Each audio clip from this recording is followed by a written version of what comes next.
Donc maintenant, il nous reste à récupérer le produit correspondant à cet ID-là dans la méthode, ici, pour le passer au template qui permet de voir un produit en particulier, produit.blade.php. Donc là, pour l'instant, je fais un appel de template.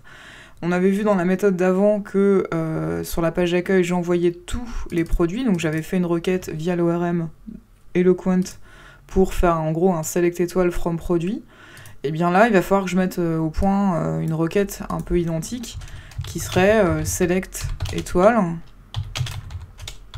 from, donc la table produit, where id égale la valeur que j'obtiendrai par la requête.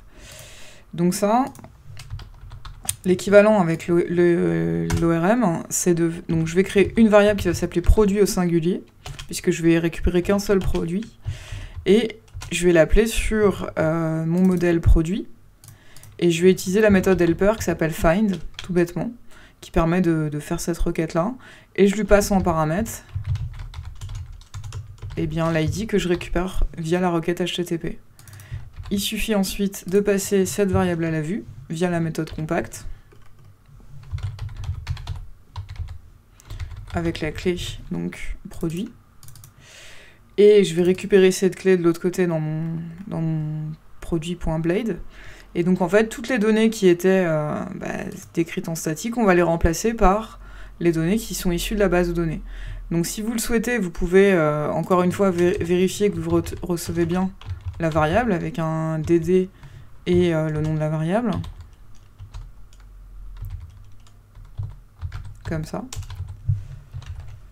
Donc on va cliquer et voir ce qui se passe. Alors là j'ai juste une petite actualisation. Voilà. Donc là il a essayé d'exécuter le début du script et ensuite il est rentré en contact avec ça, donc c'est pour ça que j'ai un affichage un petit peu bizarre. Mais ce que je vois c'est que j'ai bien un modèle, donc j'ai bien une classe de type produit, un objet de type produit, qui a les attributs qui sont contenus dans la base de données. Et donc il me suffit d'atteler ces valeurs aux endroits de mon code HTML. Donc ici on va remplacer l'image par le nom de l'image stockée en base de données. Donc là, je vous rappelle, j'ai dans ma base de données CQL Pro, je vais aller voir.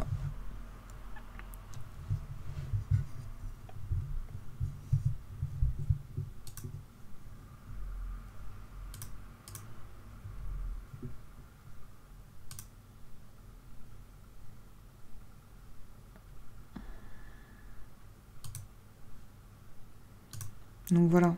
Ici, on stocke les noms des photos, d'accord ? Donc ça, c'est important que les noms correspondent aux noms qui sont dans votre dossier public ici. Donc par exemple, dans le dossier produit, qui est dans le dossier public, j'ai bien les mêmes noms de photos. Donc là, maintenant, je vais lui faire reconstituer le chemin vers le dossier qui est ici, via la méthode asset. Donc ce sera